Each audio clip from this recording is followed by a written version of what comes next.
Aujourd'hui, on va parler de l'Église, qui est la lumière du monde, en soulignant son importance, sa beauté et ce qu'on appelle le génie catholique.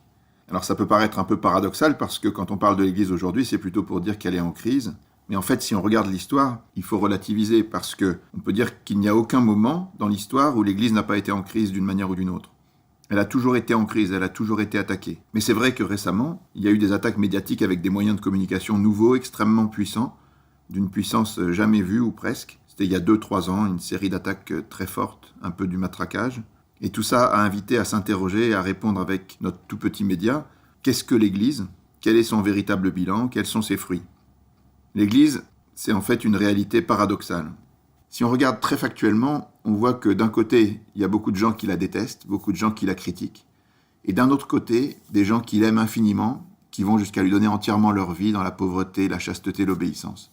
C'est une réalité paradoxale parce qu'elle est à la fois une œuvre de Dieu, un mystère de foi, et une réalité absolument humaine, incarnée, parfois très pauvre. On dit classiquement qu'elle est une, sainte, catholique et apostolique. Mais en fait, elle est une et aussi diverse. Elle est sainte, parce que le Christ l'a aimée et s'est livré pour elle, pour la rendre sainte et immaculée, mais elle est aussi composée de pécheurs. Elle est catholique, c'est-à-dire universelle, mais elle est aussi incarnée dans des églises locales. Elle est apostolique, mais elle est aussi charismatique. Voilà, on peut lui appliquer ce que disait saint Paul, elle est forte, très forte de la grâce de Dieu, mais elle est aussi dans la faiblesse. À chaque fois, ce n'est pas l'un ou l'autre, mais l'un et l'autre. Il y a toujours ce balancement qu'on va retrouver longuement, qu'on appelle le « et catholique ». On va revenir là-dessus souvent parce que c'est la racine de ce génie catholique qui est cette capacité à embrasser la vérité dans toute sa catholicité, c'est-à-dire dans sa totalité. Voilà, on pourrait aborder le mystère de l'Église par le haut, comme l'a fait Vatican II, en disant qu'elle est le sacrement universel du salut, le signe et l'instrument de l'union intime de Dieu avec le genre humain, mais ça sera plutôt notre conclusion. On peut aussi regarder l'Église à travers la Vierge Marie. On l'a fait dans une vidéo précédente. C'est un angle qui est très beau. À partir de Marie, mère de l'Église, icône de l'Église, mais même Marie, première Église, comme disaient Joseph Ratzinger et Hans Urs von Balthasar, on voit que Marie est à la fois Israël qui attend Jésus, elle est l'Église qui le prolonge et elle est celle qui a participé le plus intimement au mystère de l'incarnation et de la rédemption. Donc elle est celle qui accompagne le Christ avant, pendant, après. Et dès l'origine, c'est avec Marie que les apôtres à la Pentecôte reçoivent l'Esprit Saint. Donc il y a de très belles choses à dire sur Marie et l'Église, bien sûr. Mais aujourd'hui, on va regarder ce mystère sous un angle particulier avec 2 axes principaux. Le premier, ça sera de rappeler la place centrale de l'Église dans le plan de Dieu. Et le deuxième, c'est de regarder les fruits de cette Église puisqu'on juge l'arbre à ses fruits. Ça va nous amener à détailler 7 parties. Une première partie pour voir que Jésus a institué l'Église d'une manière très réfléchie et que c'est le seul héritage qu'il nous laisse. Une deuxième pour voir que l'Écriture est très importante mais que l'Écrit a de grandes faiblesses et que c'est pour ça que l'Écriture est liée à l'Église de 1000 manières. On verra ensuite comment l'Église nous conduit à la vérité tout entière avec ce fameux « et catholique ». On parlera ensuite des hérésies qui détournent de la vérité, en particulier du protestantisme, qui est un cas d'école. Et puis on verra que l'Église a suscité la plus grande vague de charité au monde. Après, dans une partie plus spirituelle, on évoquera la prière de l'Église, qui est le cœur de sa vie. Et on terminera sur le magistère, parce que le magistère, c'est un peu le point clé pour bien voir à quel point il est raisonnable de reconnaître l'Église et nécessaire et indispensable de la suivre. Voilà. Mais si on veut comprendre l'Église, il faut d'abord revenir aux intentions de son fondateur. Qu'est-ce que Jésus a fait sur la terre ? En fait, pendant les 3 années de vie publique, il s'est surtout consacré à une chose, il a institué l'Église, et à la fin, il ne nous a rien laissé d'autre que l'Église. Quand il est passé sur Terre, il n'a pas écrit une ligne, il n'a rien construit, il n'a pas fait de politique, il n'a pas fait de révolution, il n'a rien changé dans les lois de la cité, il n'a rien découvert en science, il n'a laissé aucune œuvre d'art, il n'a rien fait dans le domaine militaire, il n'a pas conquis de royaume. La seule chose qu'il a faite, et sur laquelle il s'est concentré pendant 3 ans, ça a été d'appeler, d'enseigner, de former, d'organiser des hommes et des femmes qu'il a pris avec lui. Il en a choisi 12 et il les a institués. Ce mot est très important, c'est le mot d'institution. Quand Jésus choisit les 12, il se retire pendant une nuit de prière entière, puis il les appelle. Le texte de l'Évangile dit « Il en institua 12 pour qu'ils soient avec lui ». La seule chose qu'il leur demande, en fait, c'est d'être avec lui. C'est d'avoir des relations humaines avec lui pendant 3 ans pour qu'ils le connaissent intimement, pour qu'ils vivent une relation, qu'ils passent du temps avec lui et qu'ils deviennent des témoins véridiques, capables de transmettre tout ce qu'ils ont vu et entendu de Jésus en profondeur. Il faut vraiment s'arrêter sur ça et voir que l'œuvre du Christ sur la terre pendant ces 3 années de vie publique, ça a été de former des personnes, de leur parler, de les enseigner, de leur montrer comment il était, de se faire connaître d'eux dans une relation humaine. Pourquoi cette volonté du Christ ? Pour bien le comprendre, il faut peut-être élever un peu le regard et regarder tout en haut. Dieu est amour, et Jésus, c'est la seconde personne de la Trinité. C'est un Dieu d'amour qui est un Dieu de relation. Donc ce qui l'intéresse en fait, ce sont les relations. Et c'est pour ça qu'il a voulu parler à des hommes, s'occuper des hommes et des femmes qui étaient avec lui, et avoir avec eux une relation personnelle. On peut se poser la question, pourquoi est-ce que le Christ n'a pas dit à ses disciples, allez, prenez un papier, un crayon, notez, il y a un Dieu, 3 personnes, tac, tac, tac, je vous explique, vous allez comprendre, voilà le catéchisme. En fait, il y a 2 réponses. La première, c'est que l'écrit est radicalement insuffisant, on va le voir plus tard. Et la deuxième, c'est qu'il ne cherche pas à nous remplir de connaissances, ça n'a aucun intérêt pour lui. Mais ce qu'il cherche, c'est l'amour. Il nous appelle à l'amour, à la relation, comme des amis.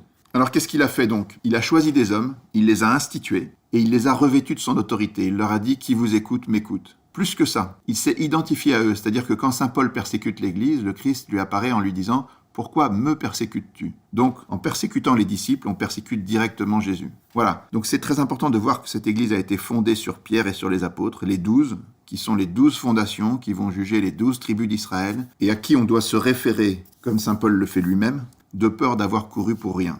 Ce qui est intéressant aussi, c'est que le Christ a fait la même chose que ce que Dieu a fait dans l'Ancien Testament.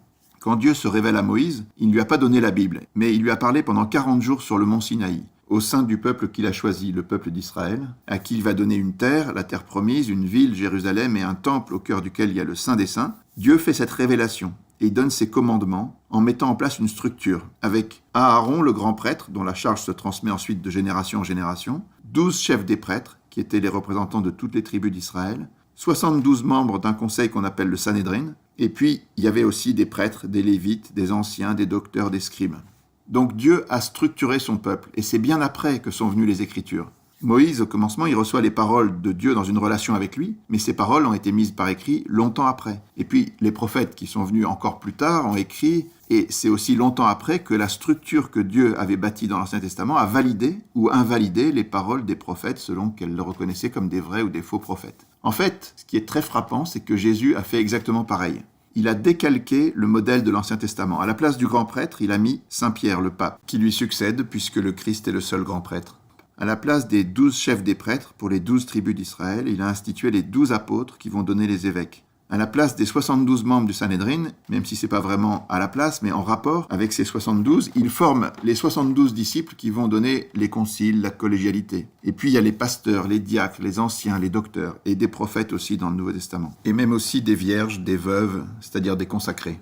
Dans ce cas-là aussi, l'écriture viendra bien après. C'est-à-dire qu'au début, quand Jésus s'en va à l'ascension, il n'y a rien d'écrit, peut-être des notes d'aide-mémoire, mais il y a juste des hommes qu'il a laissés et à qui il va donner son Esprit Saint. Et il ne restera rien d'autre. Donc, de même que dans l'Ancien Testament, il y avait un grand prêtre et des chefs des prêtres, il y a dans le Nouveau un pape et des évêques, et une articulation de la primauté et de la collégialité. Là encore, il faut s'arrêter un petit peu et s'interroger.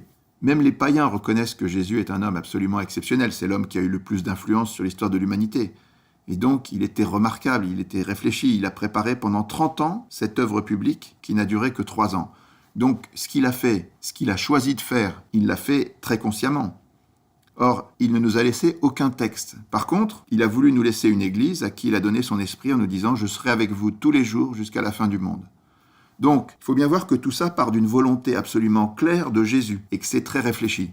Et en fait, quand on regarde a posteriori, c'était la chose à faire parce qu'on voit bien que l'Église a fonctionné, qu'elle a pu conserver toutes les paroles du Christ et remplir toutes ses missions.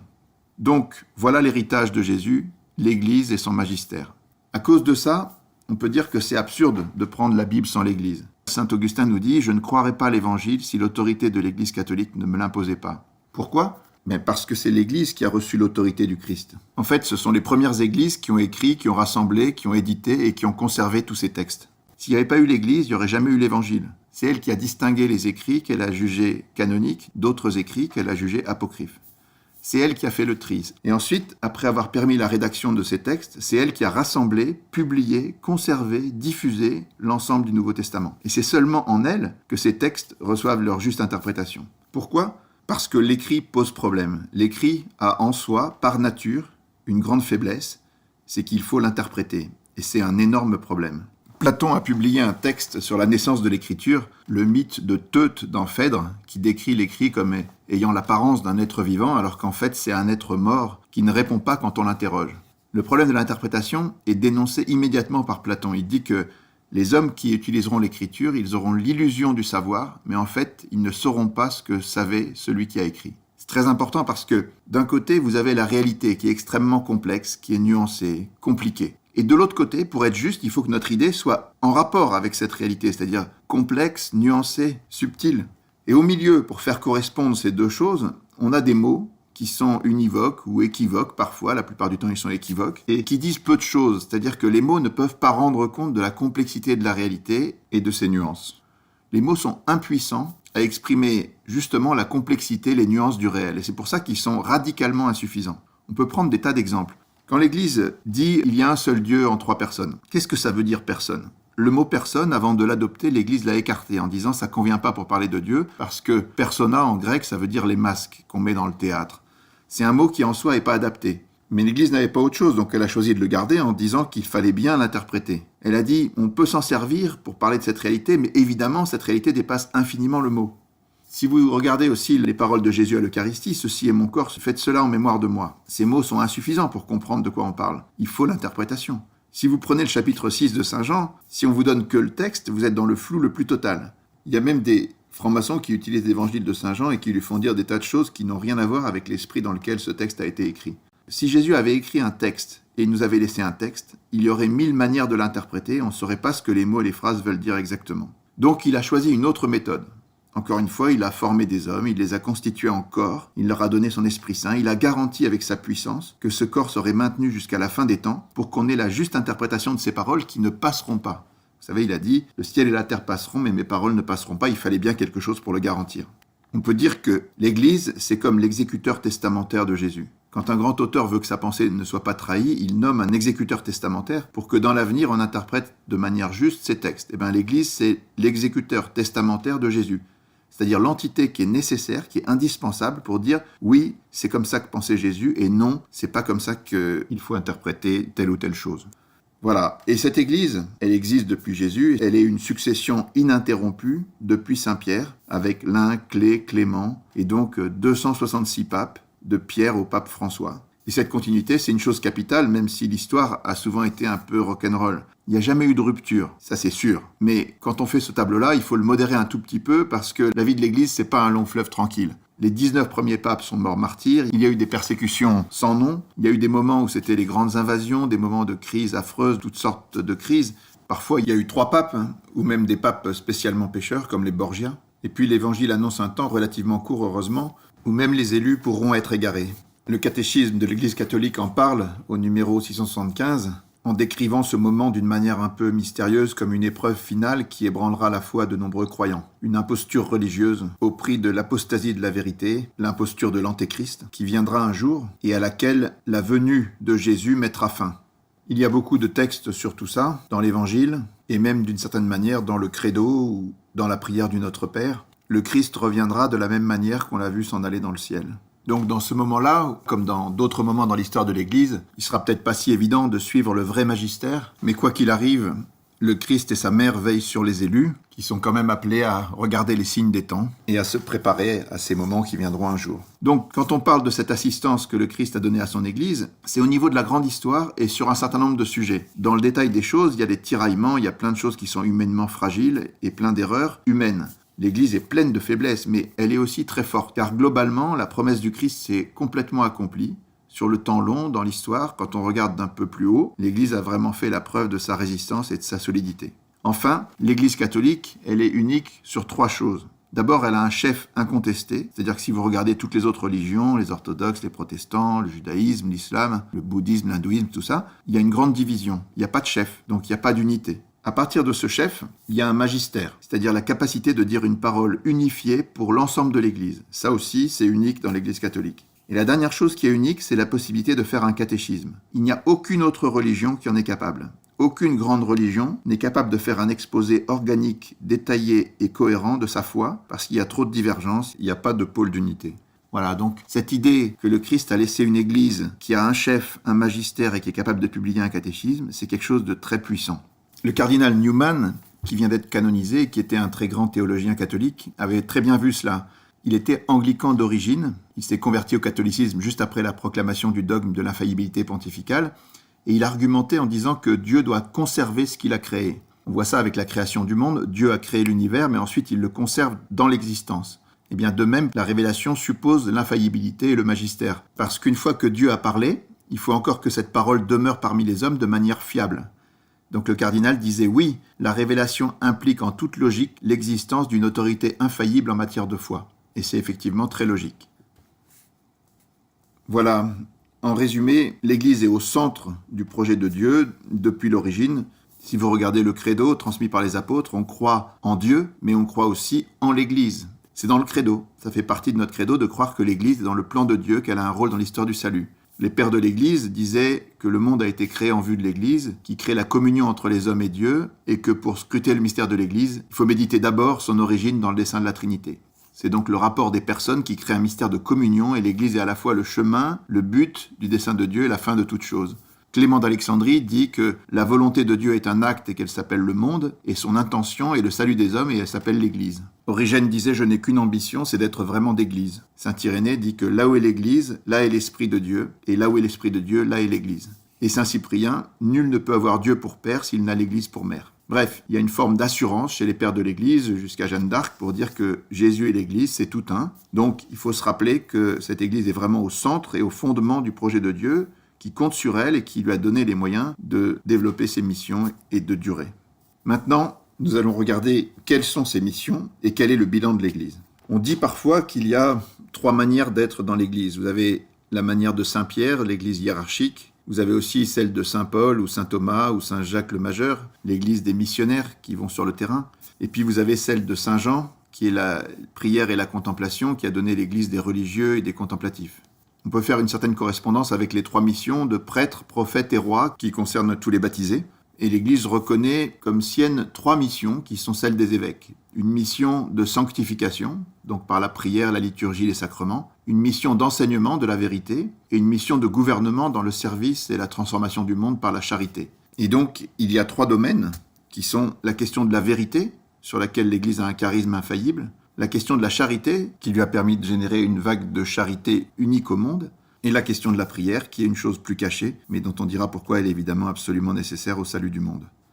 On va maintenant donc regarder les fruits de l'Église selon ces 3 axes, en commençant par le niveau de la vérité. Une des missions premières de l'Église, c'est évidemment d'annoncer le vrai et de dénoncer le faux. C'est un glaive à 2 tranchants. Il faut annoncer la vérité et dénoncer l'erreur. On peut voir que quand l'Église parle de la vérité, elle la décrit souvent d'une manière nuancée avec 2 pôles. Elle dit par exemple que Dieu est un et 3, que le Christ est homme et Dieu, que Marie est vierge et mère, que l'Église est sainte et composée de pécheurs, que la foi c'est un don de Dieu mais c'est aussi une œuvre pleinement humaine, que l'Écriture a Dieu pour auteur mais elle a aussi des auteurs humains. Et puis on peut aller sur beaucoup de domaines comme ça. On peut dire que Dieu est cause première de tout, mais que l'homme est aussi cause de ses actes, que Dieu convertit, mais que l'homme participe, que Dieu juge à la fin des temps, mais que l'homme choisit son destin aussi par sa volonté et ses actes, que Dieu connaît l'avenir et que l'homme est libre, que Dieu endurcit le cœur de Pharaon, mais que Pharaon s'endurcit tout seul, que la volonté de Dieu s'accomplit toujours, et que l'homme des fois n'accomplit pas cette volonté. On dit aussi qu'il y a un ordre spirituel et un ordre temporel, qu'il y a un vicaire du Christ qui est le pape et un lieutenant du Christ qui est le roi, etc. Et puis, ce genre d'explication de la réalité entre 2 pôles, on peut l'associer aussi à la description de l'univers. Par exemple, on peut dire que l'univers est soumis au hasard, mais en même temps, il est ordonné et programmé. En lui, il y a une création et il y a une évolution. Il est matière et il est esprit. La lumière, on a vu en physique qu'elle est onde et corpuscule. Et quand on plonge dans le monde quantique, on peut voir qu'on peut être dans un état et dans un autre état en même temps. Qu'est-ce que tout ça veut dire ? Qu'est-ce que c'est que ce « et » catholique qui permet de prendre en compte toute la dimension de la réalité ? En fait, dès le début, les évêques ont été confrontés à des gens qui voulaient simplifier dans une logique humaine. Ils disaient en fait le Christ c'est qu'un homme ou le Christ c'est qu'un Dieu. Mais non, l'Église a tenu en permanence les 2 pôles. Alors des fois ça peut paraître compliqué. Est-ce qu'on peut être à la fois carré et rond ? En fait, si vous regardez cette figure, vous voyez qu'on peut la regarder sous un certain angle, et elle est carrée, et sous un autre angle, elle est ronde. C'est vrai qu'elle est carrée, c'est vrai qu'elle est ronde, mais en réalité, si on veut voir la vérité dans toute sa plénitude, il faut changer de perspective et aller au-delà, et voir comment elle peut être à la fois carrée et ronde, mais sur des plans différents. Bossuet disait « Il ne faut jamais abandonner les vérités une fois connues, quelques difficultés qui surviennent quand on veut les concilier. Il faut au contraire, pour ainsi dire, tenir fortement les 2 bouts de la chaîne, quoiqu'on ne voit pas toujours le milieu par où l'enchaînement se continue. » Par exemple, quand l'Église dit « on est sûr que le Christ est homme » et on est sûr aussi qu'il est Dieu. Mais comment ça se passe ? on peut travailler, mais il faut tenir les deux bouts de la chaîne, si on veut rester dans la vérité tout entière. Saint Thomas d'Aquin, le plus grand des docteurs catholiques, il a fait ça toute sa vie. Si vous regardez la Somme théologique, vous verrez que sur chaque question, il dit dans un certain sens, on peut penser comme ça. Dans un autre sens, on peut penser autrement. Voilà la solution, et voilà comment on peut résoudre les différentes contradictions apparentes. En fait, saint Thomas trouve toujours une solution plus englobante qui permet de garder la vérité tout entière. Et en faisant ça, c'est son génie propre, il est extrêmement catholique parce que non seulement il s'appuie sur le savoir de ses prédécesseurs, il n'invente pas tout, et en même temps, il a un respect de la vérité qui fait que il ne veut jamais s'aborder une partie pour rendre les choses plus simples. Donc, cette attention de rester toujours dans la plénitude de la vérité, comme l'Esprit Saint doit nous y conduire, elle est capitale et c'est le génie catholique. La question qui se pose après naturellement, c'est de savoir si on peut classer quelque peu ces binômes. Alors, il y a une première classification qui domine un petit peu toutes les autres, c'est la question de la grâce et de la nature, qui est une question compliquée, parce que c'est l'articulation de l'action de Dieu par rapport à nos actions à nous. Et comme Dieu est transcendant, sa manière de faire nous échappe. C'est-à-dire que c'est difficile de spécifier, de décrire la manière dont la grâce agit dans la nature. Saint Augustin, quand il en parlait, il prenait la comparaison du voilier. Il disait que le voilier avance parce qu'il y a le vent. C'est le vent de la grâce qui fait avancer le voilier, mais si l'homme ne tend pas la voile, le voilier ne bouge pas non plus. Donc, il y a deux actions pour que ça marche. Il faut que la grâce et la nature se combinent. Il faut que l'homme agisse en ce qui le concerne et que ça n'empêche pas l'action de Dieu qui est primordiale. Une autre comparaison qui a été prise dans l'histoire de l'Église, c'est l'instrument de musique. Vous avez 3 niveaux, il y a celui qui fait la partition d'un côté, puis vous avez le musicien et l'instrument. La musique, elle est 100% de l'instrument, elle est aussi 100% du musicien, mais sur des plans différents. Donc on voit un peu comment les choses peuvent s'articuler. C'est en ce sens qu'on peut dire par exemple que l'écriture est 100% l'œuvre d'un homme, et en même temps elle est la parole de Dieu à 100% aussi. Dieu est l'auteur de l'écriture à sa manière, selon la grâce. Comme on le disait, il n'est pas toujours facile de décrire comment les choses fonctionnent. Comment est-ce que Dieu peut être, par exemple, la cause de tout dans le monde et que nous soyons nous aussi cause de nos propres actes? Puisqu'on est libre, on est aussi la cause de nos propres actes, sinon on n'est pas vraiment libre. Mais alors comment est-ce que la causalité totale de Dieu sur l'ensemble de l'univers peut se concilier avec cette causalité qu'on exerce de manière entièrement libre, si on est libre? Tout ça a été étudié par les théologiens sans donner des solutions très évidentes. Il y a eu des débats terribles à partir de 1597 entre les dominicains qui tenaient la position de saint Thomas et les jésuites, disciples de Molina, les molinistes qui tenaient une autre position. Et après 120 réunions étalées sur plus de 10 ans, le pape Paul V a renvoyé tout le monde à la maison en disant « on ne peut pas trancher ». Et de ce fait, les deux doctrines sont tout à fait libres au sein de l'Église. On peut être thomiste ou moliniste. L'Église a dit « écoutez, on n'a pas la solution, mais on est sûr qu'on veut garder l'ensemble des deux vérités, que Dieu est cause de tout et qu'il est maître de l'histoire, et en même temps que l'homme est entièrement libre ». Mais on ne voit pas exactement de quelle manière ça se produit. Il y a aussi d'autres types de binômes qui sont des pôles opposés qu'on ne doit jamais négliger pour bien décrire le réel. Par exemple, si vous parlez de la Vierge Marie, vous pouvez dire comme Peggy qu'elle est infiniment grande parce qu'elle est infiniment petite. Et effectivement, la Vierge Marie, c'est à la fois la reine de l'univers et une humble servante. Si vous la regardez comme une humble servante seulement, vous n'avez pas l'ensemble du mystère de Marie. Et si vous la regardez comme la reine de tout sans voir qu'elle est aussi humble et servante, c'est pareil. Pour bien tenir l'ensemble du mystère de Marie, il faut les deux. Les théologiens nous disent qu'elle est montagne et abîme, qu'elle est reine et servante, qu'elle est épouse et inépousée, fontaine scellée et ouverte à tous, mère de tous. Elle est vierge et féconde, elle est le secret du roi et en même temps elle est connue dans toutes les générations. Elle est infiniment heureuse et bienheureuse et elle est infiniment douloureuse aussi. C'est pareil pour Saint Joseph qui est à la fois un prince de la lignée de David et l'humble charpentier de Nazareth. Il est avec Marie dans un mariage qui est à la fois virginal et fécond. On peut dire de même des apôtres qui sont tristes et joyeux, qui sont pauvres et riches, qui possèdent rien, mais ils possèdent tout. Ils surabondent de joie et ils sont dans des tribulations permanentes. Pour le pape, on peut dire qu'il est le pontife suprême de l'Église universelle et en même temps il est l'évêque de Rome. L'Église, elle est le nouvel Israël et l'ancien Israël n'est pas rejeté. À chaque fois, si on oublie un des pôles, on est dans l'erreur. Et on peut prolonger à d'autres exemples. Par exemple, l'homme est poussière et image de Dieu. Il est doué d'intelligence et de volonté libre. Il est éduqué avec l'inné et l'acquis. Ses connaissances lui viennent des sens et de sa capacité d'abstraction. Il y a le personnel et le communautaire. En l'humanité, il y a le masculin, le féminin.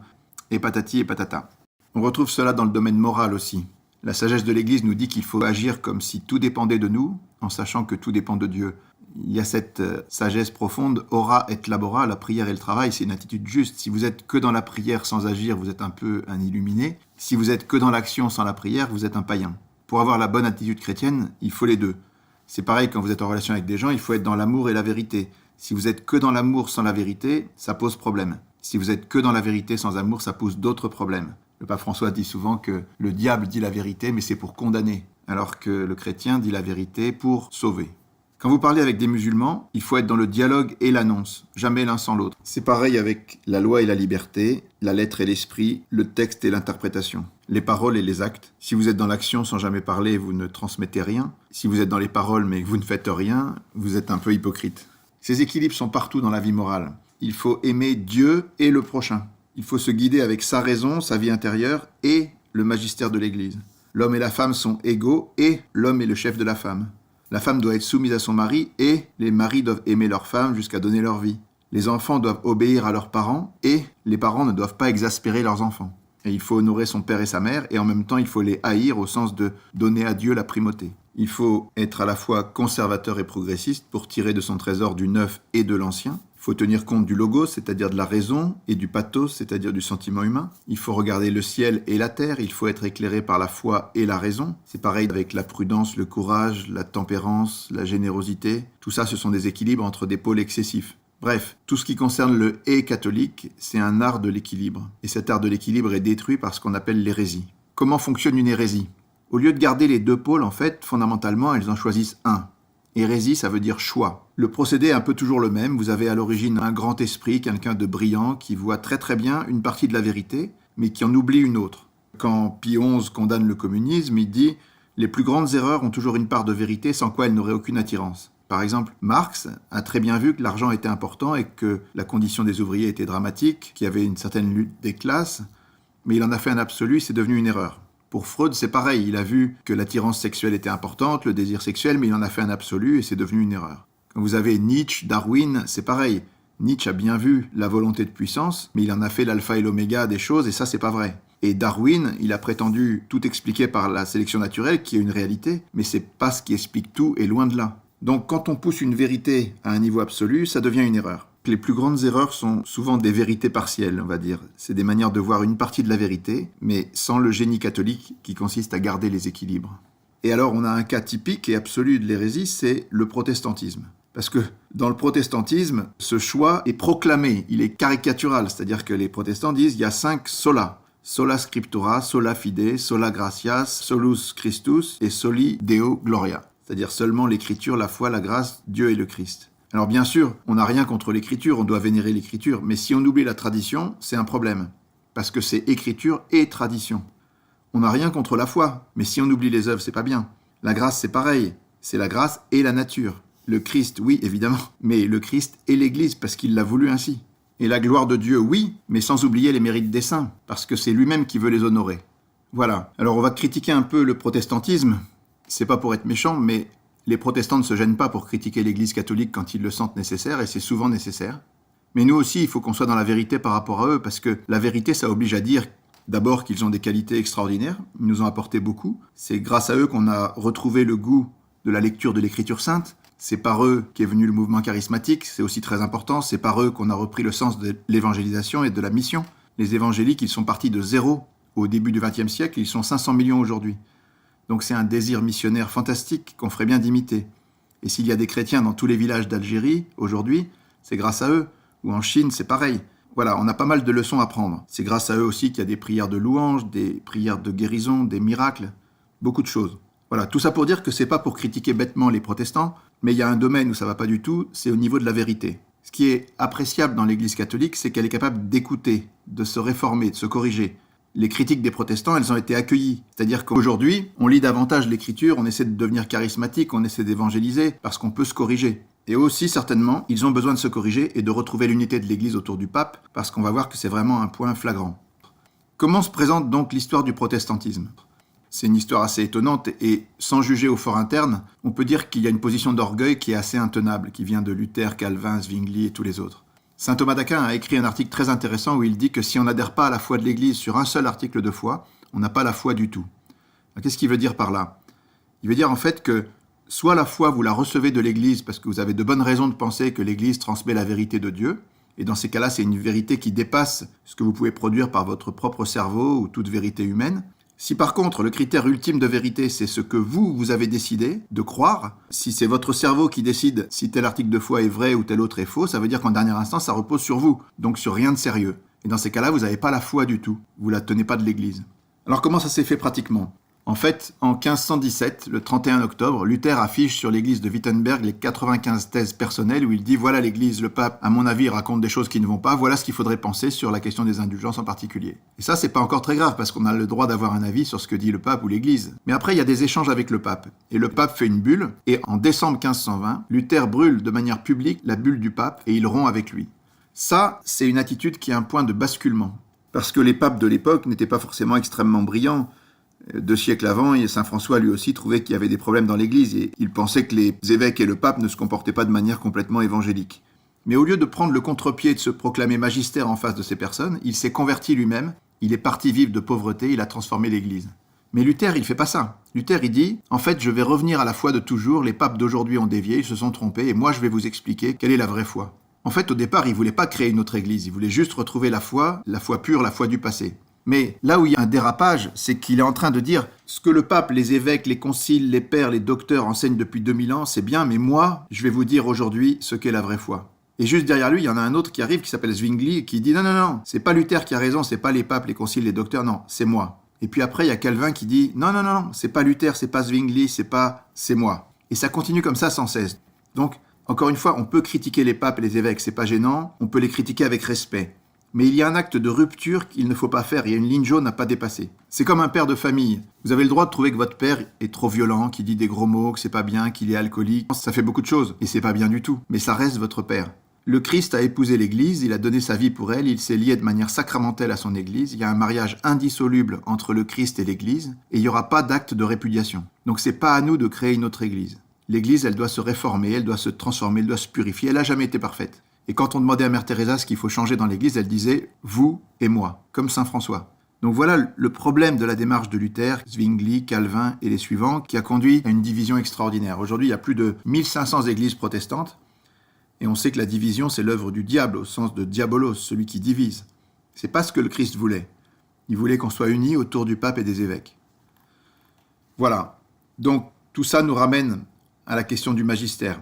Derrière Luther, Calvin, Zwingli, il y aura les anabaptistes, les puritains, les méthodistes, une succession de réveils, de pentecôtisme, le mouvement évangélique, une diversité et aussi des divisions à n'en plus finir et des rivalités insurmontables. Avant le protestantisme, l'Église avait déjà dû s'opposer à énormément d'erreurs. Il y avait les gnostiques, marcions, les ébionites, les adoptionnistes, l'arianisme, le docétisme, le pélagianisme, le nestorianisme, le monophysisme, les iconoclastes et plein de choses, les cathares, les vaudois, les jansénistes, les unitariens, les modernistes, toutes sortes de millénarismes. Bon, ça a pullulé dans le passé, ça continue aujourd'hui. Aujourd'hui encore, vous avez des chrétiens qui trouvent que le pape et les évêques ne sont pas parfaits et ils deviennent intégristes.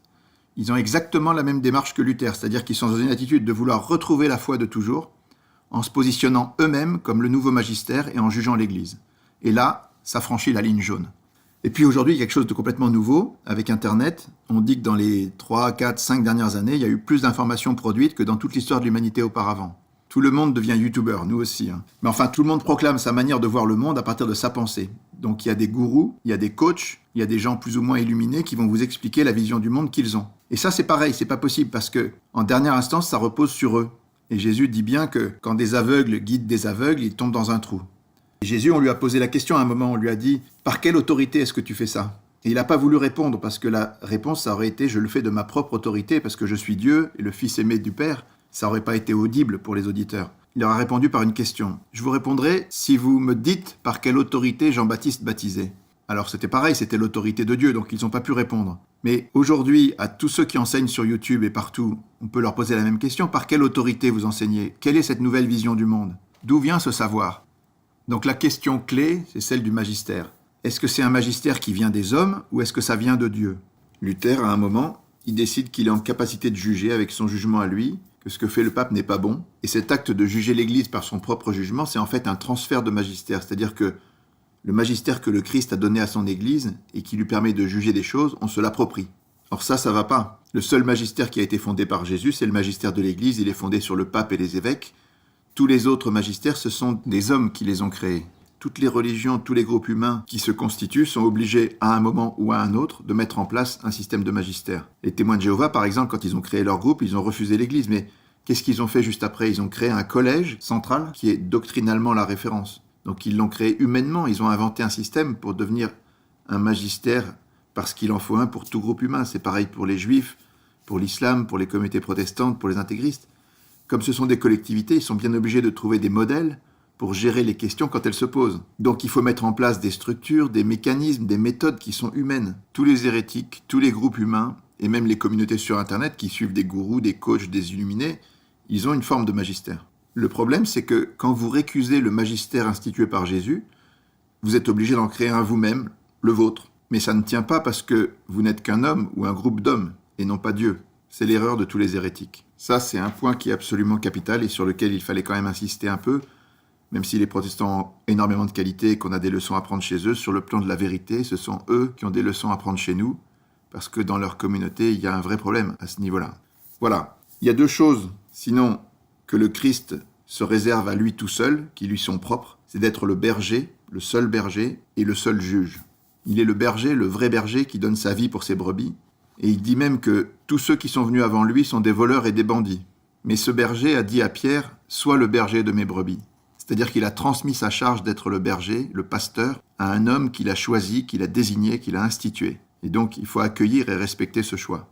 Et puis, il est le juge. Donc, c'est pas à nous de juger qui que ce soit. Et puis, comme on a tapé un peu sur les protestants, un peu sur les intégristes, un peu sur les youtubeurs et les gourous de notre époque, il faut pas faire les malins non plus parce que, en tant que catholique, on a reçu énormément et il nous sera beaucoup demandé. Donc, en fait, tout le retard qu'on a par rapport aux protestants sur plein de choses, au niveau de l'engagement évangélique, de l'action missionnaire et tout ça, le Christ peut ne pas le comprendre, parce qu'on a tellement reçu qu'on devrait être largement en avance, et c'est pas le cas.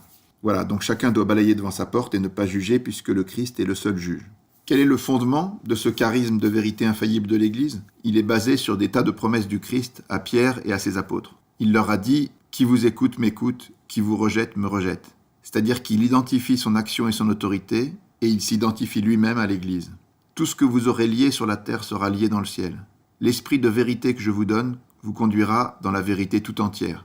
Je suis avec vous tous les jours jusqu'à la fin du monde. Il a dit à Pierre, tu es Pierre, et sur cette pierre je bâtirai mon église, la puissance de la mort ne l'emportera pas sur elle.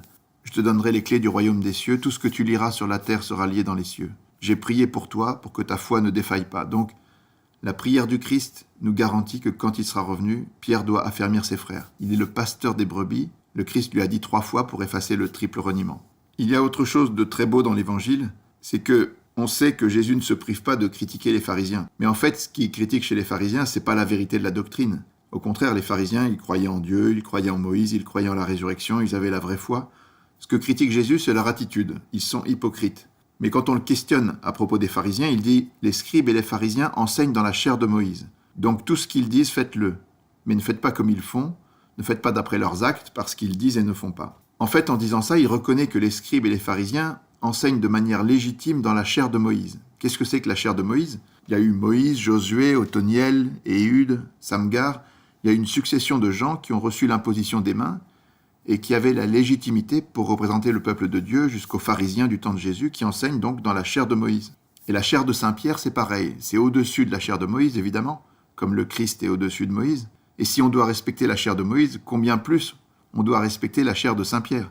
C'est une transmission de la même manière, par imposition des mains, de proche en proche, depuis Saint-Pierre jusqu'au pape François. Encore un mot, il y a eu des protestants qui ont été bousculés et même convertis sur cette phrase de saint Paul qui dit que l'Église du Dieu vivant est la colonne et le support de la vérité. Il se disait, c'est bizarre parce que dans notre foi, d'habitude, on aurait pu dire que c'est la Bible qui est la colonne et le support de la vérité. Or, ce qui est écrit en 1 Timothée 3,15, c'est bien que c'est l'Église, cette colonne et ce support de la vérité. Donc l'Écriture elle-même renvoie directement et clairement à l'Église. Voilà, il y a aussi, bien sûr, toute une série de grands saints qui ont défendu la vérité de toutes les manières dans l'histoire de l'Église, et on peut dire que ce bilan est assez incroyable. Il y a un charisme spécial de vérité qui s'est manifesté tout au long de l'histoire, et on a besoin de l'Église comme Philippe avec l'Éthiopien. Quand l'Éthiopien lit la Bible, il lui demande « Est-ce que tu comprends ce que tu lis ?» Et lui, il répond « Comment est-ce que je le pourrais si personne ne m'explique ?» Donc on a besoin de l'Église. Point. Deuxième sujet, l'amour. Évidemment, l'Église a toujours été engagée de manière absolue dans les œuvres de charité, depuis les apôtres jusqu'à Mère Teresa, en passant par des tas de saints comme Saint Martin, Saint Vincent de Paul.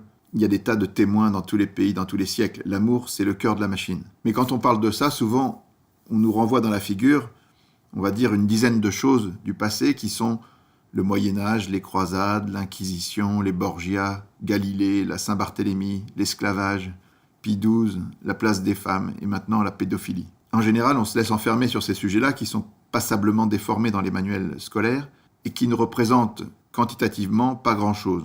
Bien sûr, il ne faut pas nier qu'il y a eu des moments plus durs que d'autres, mais la question c'est de savoir si c'est représentatif du bilan de l'Église ou pas. Déjà, chacun de ces dossiers mérite d'être analysé et révisé.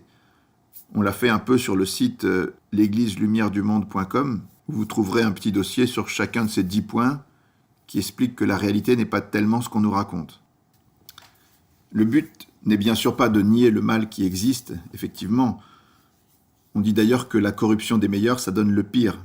Corruptio optimi pessima.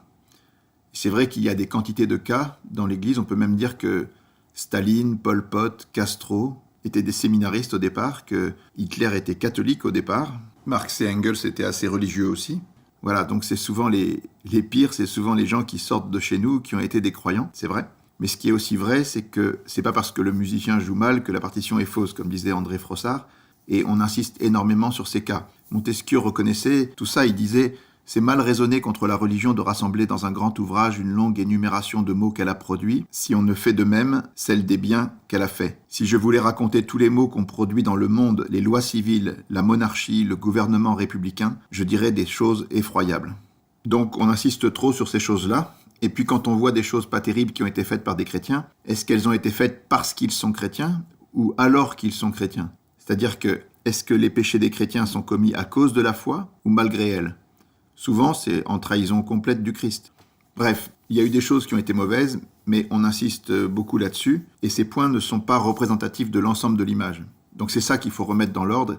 Il faut regarder la réalité, les grands chiffres, et juger de tout ça valablement. Une deuxième raison de la déformation de la vision, c'est que les médias ont un tropisme anticlérical, progressiste et porté au scandale. D'abord donc, l'idéologie dominante actuellement est complètement anticléricale à cause de l'histoire qui a été un combat pour s'émanciper de la tutelle de l'Église sur la société. Donc il y a une volonté d'exagérer, d'accuser l'Église comme celui qui veut tuer son chien l'accuse de la rage. Il y a une deuxième raison qui est que les médias sont par nature progressistes. Un média doit toujours faire du nouveau. Si votre message c'est que Jésus est exactement comme on vous l'a toujours raconté depuis 2000 ans, ça intéresse personne. Par contre, si on vous invente une histoire complètement abracadabrantesque avec Jésus et Marie-Madeleine, même si ça n'a aucun élément de crédibilité, ça peut faire la une du journal parce que c'est nouveau, attractif. Et ce qui intéresse les journaux, c'est aussi ce qui est de l'ordre du scandale. C'est une troisième clé. Il y a plus d'intérêt à commenter un arbre qui tombe plutôt qu'une forêt qui pousse. Voilà, pour ces trois raisons, il y a un matraquage médiatique qui insiste sur les travers de l'Église et qui ne pointe que sur ça. Mais maintenant, si vous essayez de regarder véritablement le bilan de l'Église, qu'est-ce que c'est? En fait, l'Église, c'est une multitude d'hommes et de femmes dans tous les siècles qui ont donné leur vie par amour pour leurs frères, dans la pauvreté, la chasteté, l'obéissance, qui sont allés donner leurs biens, servir les pauvres, servir Dieu, comme on le voit dans les Actes des Apôtres, dans l'Antiquité, dans tous les ordres religieux. Ils ont civilisé, ils ont prié, construit, soigné, aidé, ils sont allés au-devant des besoins de tous les hommes, dans tous les pays, dans tous les coins du monde, dans tous les siècles. C'est un bilan comme personne ne peut en avoir. Alors, comment est-ce qu'on peut s'en convaincre? La première manière, elle est simple, c'est d'aller regarder près de chez vous, dans votre expérience personnelle. Tout le monde peut voir autour de lui des bonnes sœurs, des chrétiens engagés, voir la réalité de leurs actions, les engagements de leur vie, et vous verrez, c'est admirable, il n'y a aucun autre mouvement dans le monde qui fait la même chose. Mais vous pouvez regarder aussi cette réalité d'une manière plus objective avec les chiffres et les statistiques publiques. Dans le monde aujourd'hui, il y a plus de 600 000 sœurs et religieuses qui se dévouent tous les jours dans tous les services possibles pour aider les besoins des nécessiteux. Il y a 52 000 religieux, 400 000 prêtres qui donnent leur vie, 200 000 paroisses qui ont des œuvres de charité. Il y a des milliards qui sont récoltés chaque année dans tous les pays pour faire la charité, et tout ça sans aucune exclusive, c'est-à-dire que c'est pas que pour les catholiques, c'est pour tous les hommes dans une démarche absolument gratuite et pure, ce qui n'est pas le cas de beaucoup d'autres religions. Personne ne fait mieux que ça. Vous avez aussi les institutions qui ont été créées par l'Église, plus de 5 500 hôpitaux, 18 000 cliniques, 16 000 maisons de retraite, 10 000 orphelinats, la plupart dans les pays en voie de développement. Et tout ça pour soutenir, pour aider, pour nourrir, pour développer. Aucun autre mouvement ne peut être comparé à ça. Il y a plus de 140 000 écoles créées par l'Église dans toutes les parties du monde. C'est l'Église aussi qui a créé les universités, qui a fondé le système scolaire. Ça peut être comparé à rien. L'Église a aussi été partout au service du droit. Elle a combattu toutes les formes d'esclavage humaine. Elle a fait œuvre de civilisation par les moines qui ont défriché les terrains, asséché les marais, qui ont conservé les ouvrages, qui ont développé des métiers, fécondé les arts, la culture, tout ça. Il y a toute une œuvre aussi de justice et de paix, une œuvre au service des hommes. Bref, aucune organisation, évidemment, ne peut se comparer à l'Église catholique, dont le bilan, si vous allez voir dans le détail, tout ce qu'on rapporte, c'est dans le petit livre qu'on a publié, ce bilan est absolument impressionnant. Donc, sur le plan simplement humain, le bilan de l'Église est magnifique et extraordinaire. Comme sainte Thérèse de Lisieux l'avait découvert, l'Église a un cœur et ce cœur est brûlant d'amour. Et il faut donc aussi juger l'Église avec les immenses fruits de charité qu'elle donne tous les jours. Il ne faudrait pas que quelques arbres passablement grossis, déformés, cachent toute la forêt. Voilà, donc on peut dire que la conclusion numéro 2, c'est que la vague de charité que l'Église a produite est jamais vue, unique au monde, et elle traverse tous les siècles. Là aussi, il y a une liste de témoins innombrables, témoins de la charité, témoins aussi de la science qui a permis à l'homme de progresser. L'Église a été en pointe dans tous ces domaines. C'est pour ça que c'est dans les pays chrétiens que la science s'est développée et que la vie des hommes a été améliorée par la science et la technique. Enfin, il y a le niveau de la prière. C'est peut-être le niveau le moins compris, mais c'est le cœur de l'Église. Parce que l'Église est d'abord et avant tout une réalité spirituelle qui a pour but d'unir les hommes à Dieu et de les conduire au ciel. Le catéchisme le dit clairement, c'est le but premier de l'Église. Alors, c'est pas évident, mais il faut essayer de se rendre compte de ce que c'est que cette prière, de se rendre compte de cette réalité qui est cachée, mais qui est présente dans tous les coins du monde, dans l'intimité de chacun, dans les églises, dans la clôture des monastères. C'est pas visible aux yeux du monde, cette action, cette présence, cette prière, cette intercession que l'Église fait auprès des pauvres, auprès des mourants, auprès des personnes abandonnées, auprès de tous ceux qui ne sont rien pour le monde. Et puis il y a le culte, la liturgie, toutes les églises chrétiennes dans tous les coins du monde. Le mont Athos, par exemple, c'est une petite république où il n'y a que des moines qui vivent dans des conditions extraordinaires, mais il y a des gens qui prient dans des monastères en Russie, au fin fond de la Sibérie, dans le désert du Sinaï, en Israël, en Éthiopie, dans tous les coins du monde. Il y a des gens qui prient le chapelet par millions, suite aux apparitions de la Vierge Marie. Il y a une œuvre de prière et d'intercession qui n'est comparable à rien, d'autant qu'elle est dans la vérité et qu'elle est efficace par les sacrements. Tout ce mouvement de prière et de cœur à cœur avec Dieu, il se déploie en dehors des journaux, en dehors de tout ce qui fait du bruit, de tout ce qui est prestigieux, mondain, clinquant, visible, dont la Bible nous dit que ce sont souvent des choses abominables aux yeux de Dieu. Bien au contraire, la prière, le bien, les personnes cachées, humbles, les saints qui soutiennent le monde par leur prière et leur sacrifice, c'est la réalité la plus profonde qui porte le destin du monde, mais elle est invisible aux yeux des hommes. Elle passe par l'engagement des prêtres, des mystiques, des religieux qui offrent leur souffrance pour le monde dans la communion des saints, qui chantent les louanges de Dieu, qui intercèdent pour leurs frères et sœurs. La question c'est, est-ce que le monde pourrait tenir sans ça ? Il pourrait peut-être tenir matériellement, mais les comptes véritables, on les fera au ciel. C'est-à-dire que le royaume de Dieu aurait-il pu s'ouvrir largement à tous les hommes sans cette prière ? Certainement pas. Ça reste du domaine de la foi et du domaine caché, mais on peut être convaincu qu'au ciel, on se rendra compte de l'importance de cette prière, qui aura été la sève du monde, qui aura changé le monde et qui aura porté d'innombrables âmes au royaume de Dieu. Quand on conclut notre petit livre, on dit en résumé que la vérité est une, mais l'erreur est multiple, et que c'est pour ça que Jésus a laissé son Église. Pourtant, malheureusement, les hommes d'aujourd'hui ont bien du mal à reconnaître ce trésor. Donc, dans une dernière partie, la 7e, on va montrer que seul le magistère de l'Église peut nous dire le vrai sur toutes les grandes questions qui nous dépassent. Qu'est-ce qui est raisonnable ? Comment est-ce qu'on accède à la vérité en matière métaphysique ? C'est pas si évident de parler des questions fondamentales. D'où venons-nous ? Quelle est notre origine ? Quelle est notre fin ? Pourquoi le mal ? D'où vient-il ? Qui en est responsable ? Est-ce qu'on peut s'en libérer ? Comment peut-on dire des choses intelligentes sur ces questions qui nous dépassent ? Quelle est la rationalité avec laquelle on va essayer d'avoir un discours vrai ? En fait, comme on avait dit dans une vidéo précédente, il y a 4 manières d'accéder à la vérité. Il y a votre expérience personnelle, celle que vous pouvez faire avec Dieu, si vous faites ce que Jésus demande, c'est-à-dire si vous gardez ses commandements, au bout d'un moment, il se manifeste à vous parce que votre prière est exaucée, vous le rencontrez personnellement. Ça, c'est l'expérience la plus forte, c'est celle qui permet aux gens d'être des témoins accrochés, de devenir des martyrs, parce qu'ils ont rencontré personnellement Jésus. Vous avez aussi le témoignage des gens que vous rencontrez, ou le témoignage des saints. Et puis il y a les 2 livres dont parle saint Augustin, le livre de la création, qu'on découvre par la raison, et le livre de la révélation, qui est accessible par la foi.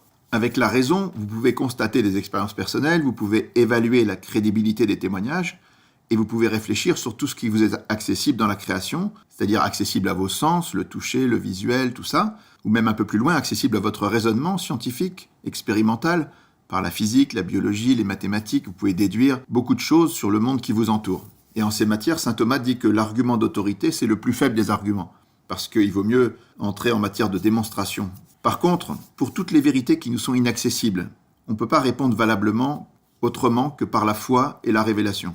À ce moment-là, l'argument d'autorité devient le plus fort, dit saint Thomas. Si vous avez ces questions, d'où vient-on, où va-t-on, qui est Dieu, qu'est-ce qu'il y a après la mort, toutes ces questions-là, vous ne pouvez pas les appréhender avec votre raison, ce serait déraisonnable. Vous êtes jeté dans l'existence sans mode d'emploi, et tout le monde cherche à avoir une lumière sur tout ça. Mais comment faire? Quelle est l'attitude raisonnable, rationnelle? En fait, la rationalité fonctionne encore, parce que l'Église chrétienne, elle est basée sur le logos. Le logos est à l'origine de tout. Au commencement, il y avait le logos était avec Dieu, et le logos était Dieu. Cette notion de logos, elle est très importante, c'est à la fois le sens, la rationalité, la loi, l'intelligence. C'est une notion très complexe, mais la foi chrétienne nous demande de rester toujours dans le logos, de faire confiance à la raison. Alors la raison, qu'est-ce qu'elle nous dit? Elle nous dit qu'il y a des preuves très fortes de l'existence de Dieu, des preuves accessibles à la lumière naturelle de la raison, qui sont d'abord des preuves philosophiques. On pourra résumer les trois grandes. La première, c'est Dieu qui est cause première de tout ce qui existe. Il n'y aurait rien si Dieu n'existait pas. Donc c'est Dieu qui donne l'existence à toutes les choses en permanence. On peut montrer que c'est nécessaire. Il y a la preuve par le commencement de l'univers. On peut démontrer par la philosophie, mais aussi maintenant par la thermodynamique, la cosmologie, avec l'illustration du Big Bang, qu'il y a un commencement à notre univers qui est constitué d'espace, de temps, de matière. Et donc, s'il y a un commencement, c'est qu'il y a un créateur qui le précède, qui est immatériel, non spatial, intemporel. On peut montrer aussi, et la science nous aide encore beaucoup sur ce point-là, qu'il y a un ordre dans l'univers, qu'il y a une intelligence extraordinaire qui a réglé tous les paramètres de l'univers, les constantes, mais aussi les lois, les données initiales. Donc, cet ordre, il faut bien qu'il ait un auteur, et c'est aussi une démonstration de l'existence de Dieu. Enfin, il y a un accès à Dieu par l'esprit, par la conscience. Et puis, il y a toutes les preuves innombrables qui sont liées à la révélation, qui sont Jésus lui-même, la sublimité de sa parole, les prophéties qui se sont accomplies, les miracles innombrables de toutes sortes, l'expansion du christianisme, la permanence de l'Église, tous les exemples des saints qui sont innombrables aussi, l'histoire d'Israël, la consécration des multitudes, les témoignages de tous les gens qui vivent avec Dieu. Et puis, il y a même les témoignages de ceux qui ont vu, entendu ou une apparition de Jésus ou de Marie. On faisait le compte avec quelques amis et on voyait presque 20 personnes qu'on connaît personnellement, qui ont eu une expérience personnelle mystique de Jésus ou de Marie, sous forme d'apparition ou de message. Et ça, c'est totalement unique dans l'Église chrétienne. Vous avez personne qui a une apparition de Mahomet ou de Bouddha. Dans l'Église chrétienne, ce sont de très nombreuses personnes qui ont ce genre de charisme. Et il serait aberrant de penser que ces gens-là sont tous des menteurs. Voilà. En résumé, pour toutes ces raisons-là, on a des raisons extrêmement puissantes, fortes, rationnelles de croire en Jésus. Et Jésus nous donne l'Église, qui nous dit la vérité de la part de Dieu. Donc cette démarche, elle est complètement rationnelle. On a une boussole sûre pour appréhender toutes les vérités qui nous dépassent. Cette boussole, c'est l'Église, elle est la vraie lumière qui indique le vrai chemin du ciel. Cette démarche, encore une fois, elle est parfaitement rationnelle. Toutes les autres démarches sont irrationnelles, par contre. Tous ceux qui vous racontent comment ça se passe après la mort ou qui s'appuient sur autre chose que l'Église qui nous est donnée par Jésus, à la fin, c'est leur cerveau ou celui de leurs copains qui sont des simples humains, qui font le mix avec une doctrine qui repose sur des bases extrêmement fragiles. Voilà. Encore une fois, pour terminer, l'Église nous est donnée par Jésus, ça change tout. Elle est seule habilitée à parler, sanctifier, agir au nom de Dieu. Elle est la boussole et la lumière du monde. Donc, il faut cesser de juger et de critiquer l'Église. Au contraire, il faut la rejoindre. Il faut travailler avec elle. Il faut faire comme Jeanne d'Arc, c'est-à-dire que malgré les persécutions que parfois même l'Église nous inflige, le cardinal Lustiger disait que tant qu'on n'a pas été persécuté par l'Église, on n'est pas un vrai chrétien. Eh bien, il faut reconnaître avec Jeanne d'Arc que l'Église et Dieu, c'est tout un. Il ne faut pas en faire de difficulté. Il faut rejoindre l'Église et la reconsidérer. Dans le passé, on disait « hors de l'Église, point de salut ». Mais ça reste vrai. Cette phrase, elle est dans le catéchisme. Évidemment, il faut l'interpréter correctement. C'est-à-dire que, oui, l'Église est le seul chemin vers Dieu, mais elle est composée d'une partie visible et d'une partie invisible. C'est-à-dire qu'il y a des gens qui appartiennent à l'Église parce qu'ils sont de bonne volonté, sans le savoir. Donc elle n'est pas limitée aux frontières de ce qu'on voit. Mais sinon, ce dicton que hors de l'Église, il n'y a pas de salut, il est réel, parce que l'Église, elle est indispensable pour la relation à Dieu. Et donc on comprend combien est vrai ce qu'a dit le Concile Vatican II. L'Église est bien le sacrement universel du salut. Elle est le signe et l'instrument de l'union intime de Dieu avec le genre humain. Bref, si on prétend se passer de l'Église et faire autrement avec notre propre cerveau, on est sûr et certain d'être dans l'erreur. Voilà en 2 mots.